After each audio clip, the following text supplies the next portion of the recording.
It was just another Friday night.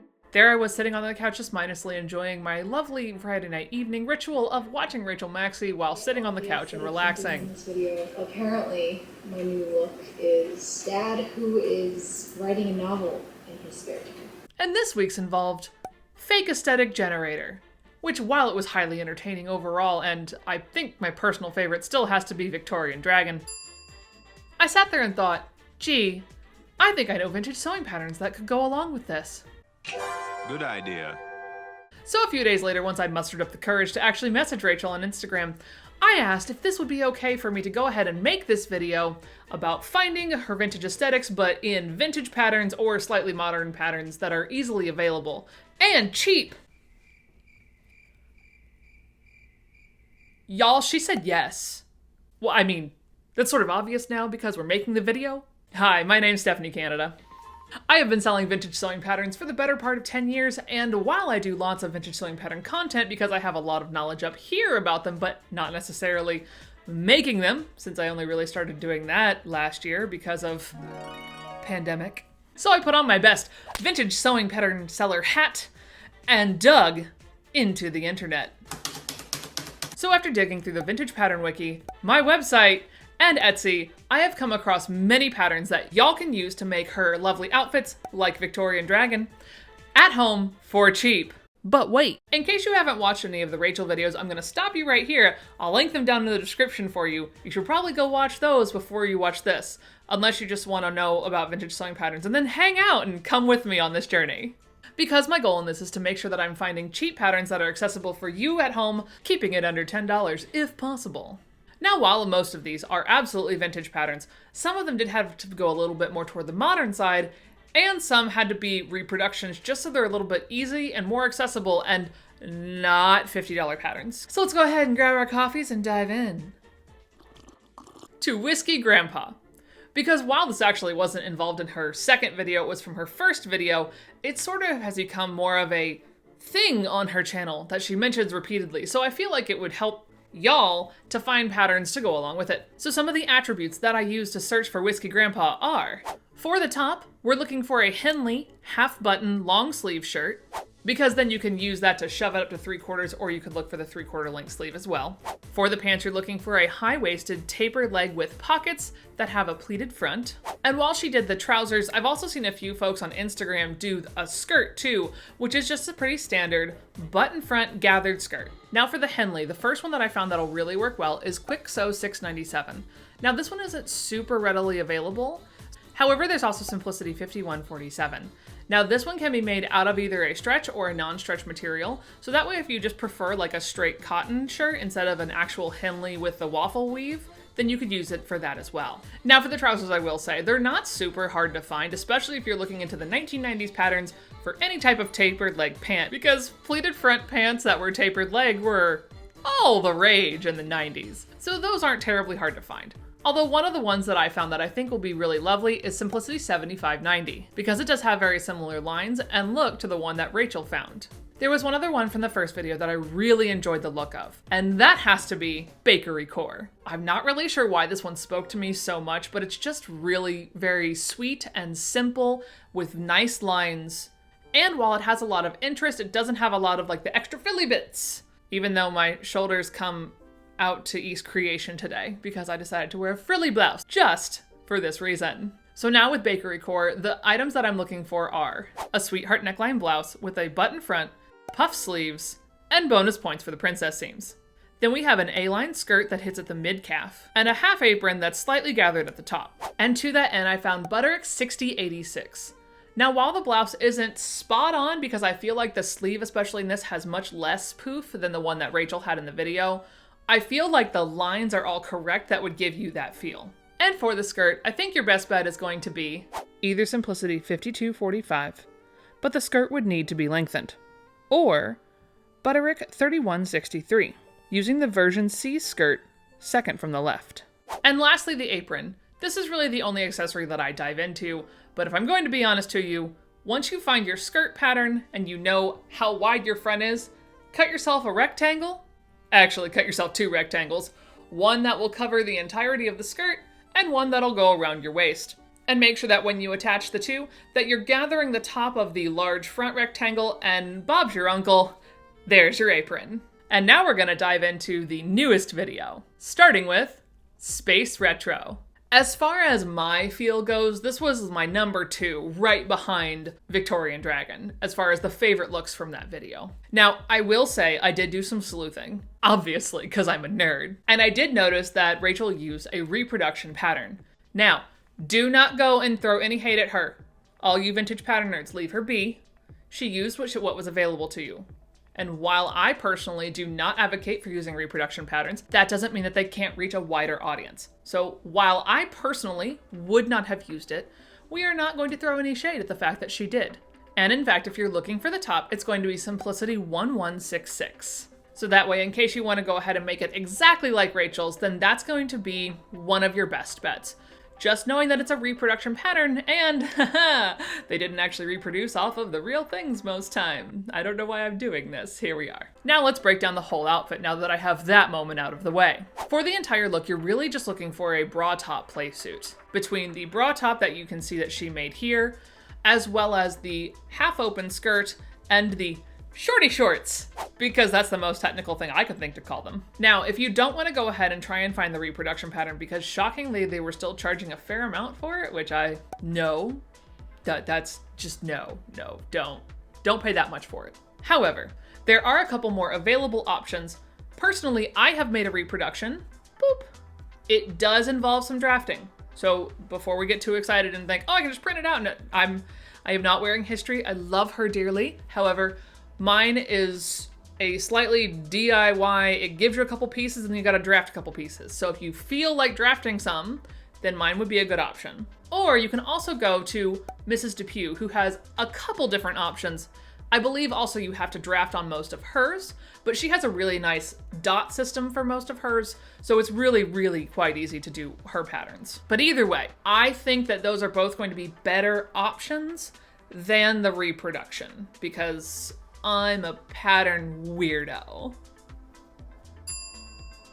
But I think we already knew that. And funnily enough, if you were to go with the digital options for that, you could then go for something like McCall's 7929 as far as the skirt option. And then just instead of leaving it closed all the time, you could just add an extra little rectangle there at the very end and turn it into a tab closure playsuit. Winning! And finally, the short shorts. Now, while I'm pretty sure what Rachel is using is a very modern set of like Spanx type that are very stretchy material, I just have to share this with you because I find it entertaining as all crap. So I give you McCall's 2800. Yes, friends. Every time I find this pattern, it makes me laugh. I can't even. You can just also search short shorts, and you'll find a whole branch of them from the late 70s, early 80s. They were all the rage, so it's not a super hard find for those either. And next up on our list is going to be Lava Punk. So for the outfit, what you're looking for is a crossover zip jacket, princess lines, shoulder accents, and epaulettes. For her pants, it looks like she's just using a standard set of jeans and a fitted long sleeve top. This was definitely one of the more creative ones, and I will admit, this one, the jacket proper, which sort of makes the whole outfit, even I can't find a vintage pattern for it. I mean, I found this gem, but that is not what Rachel's lines looked like. No. But I do feel the need to share it with you because, whoa. I probably should have saved this for my next weird sewing video, but I just needed to share it with you now. So despite my extensive research all the way through Etsy, eBay, Wiki, I couldn't find exactly her jacket in a true vintage pattern. However, I did find, ta-da, a modern pattern. And this is called the Ziggy jacket. Now this is from Etsy, and the reviews are a little mixed. It sounds like you need to be more of an intermediate sewer to do this. So I think her thoughts were the correct ones of just go to the thrift store and find yourself a black leather or pleather jacket and make it work from there. However, if you do really just have to sew it, this looks pretty daggone close. Between the shoulder details, the epaulettes, it all is very, very close. Now, as far as the top goes, it's pretty much just your standard, it looks like a stretch knit top. Again, those are gonna be pretty easy to find, as well as just a straight leg jean pattern, which I'm pretty sure is what she was wearing here. However, for the jeans, an option would be McCall's 7555. It's not super structured, it's not super new age. However, it would just give you the nice lines that you can see in her outfit. Next up is going to be Mosscore. We are looking at a button front crop top with a Frenner scent dart and balloon sleeves. Then we have high-waisted corduroy tapered pants as well, and a loose-fitting trench coat with a hood. Now, I will say, while Rachel did mention in the video that she used some type of pattern for this to transform it from a dress to a top, I can't find it. So, in the vein of looking for vintage patterns, I didn't cheat and ask. I probably should have, but I didn't. However, I did find a couple of options that are vintage patterns that would get you close to what Rachel did, and then you could just change the sleeves. The first option is going to be Butterick 3587. And while none of these are exact, you could modify version A to get close. Another option is going to be New York 450. Now, I know I said I wouldn't find expensive patterns, but this one fits so well. I apologize. This one is not the cheap ones. However, most of the ones I've tried to stay in my $10 range. So I'm trying, I promise. For the pants, you could also use, again, Simplicity 7590, like for the original Whiskey Grandpa look. Now the loose-fitting trench. I even have to admit that was hard. Because from what I could tell, it has some type of internal waistband to give it some type of structure, but then she whips it around and I see a hood and I'm like, oh man, and the sleeves are just so billowy and drapey. So I had to find a couple of different patterns to pull this off. And then for you, it just really depends on what lines you are looking for. So like Simplicity 8696 is a really lovely hooded jacket. However, it's not as long and it has the princess lines, which for me, I would want. But if you're going for a straight reproduction, that's not exactly what hers looked like. Another option, which is very vintage, Vogue 1614. Hello, 1980s. And this one has a bit more structure to it. However, it doesn't have the hood, and I don't think hers had like all the crazy stitching detail. Another option is going to be Butterick 4506.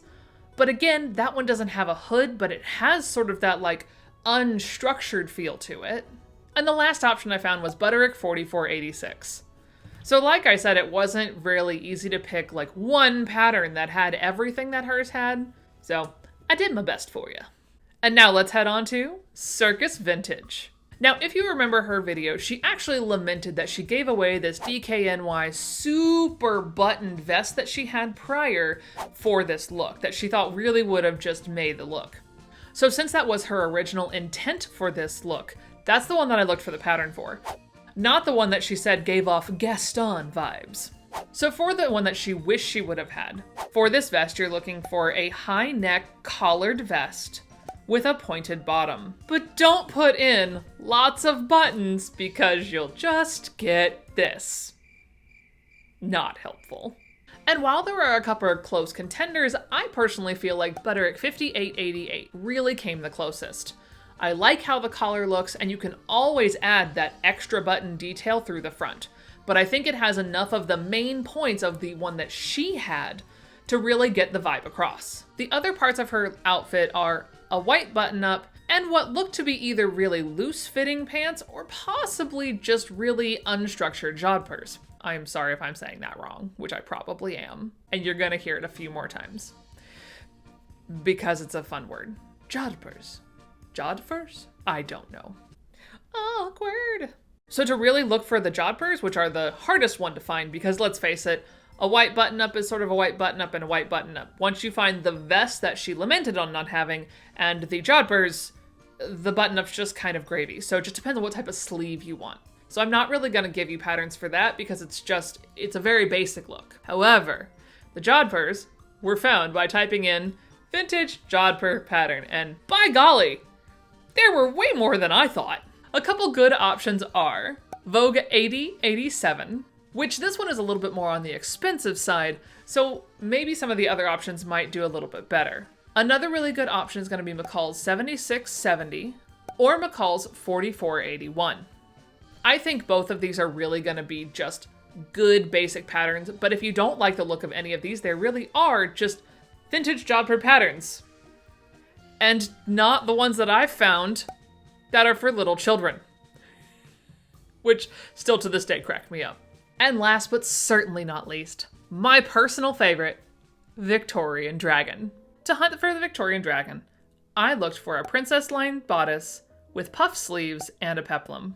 For the skirt, I started with full-length maxi skirt, but then the longer I looked at it, I feel like it might be some type of walking skirt. Now again, Rachel did use a pattern, and because I'm a weirdo and can zoom in on screenshots and figure out numbers just by the looks of things, I did realize that the pattern that she used is actually this cosplay pattern, which is Simplicity 2207, and there are a plethora of these on eBay for right around $5. Now, we all know my thoughts on modern patterns. It's no surprise. I understand they're super helpful, they're easy to find, they're easy to get, and normally you can grab them at Hobby Lobby or Joann's when they're on sale for like $1 or $2. So for those prices, hey, I am not going to stop you from using modern patterns. That being said, the whole point of this was to find vintage patterns. So here you go. One pattern in particular that just screams out to me is going to be McCall's 7828. Now, while this one does give me strong Interview with the Vampire vibes, I just kind of love it, and I'm actually really sad that it's not my size because I probably would have made this. The thing that you're going to want to do with this pattern, though, is you're actually going to want to shorten those sleeves because it looks like Rachel made it right at elbow length with a little banded cuff right there.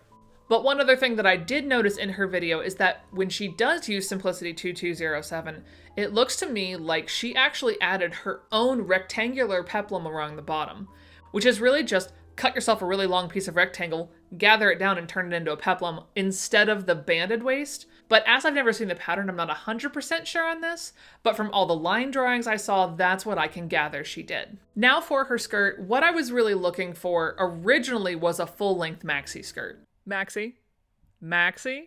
Get it? Okay, never mind.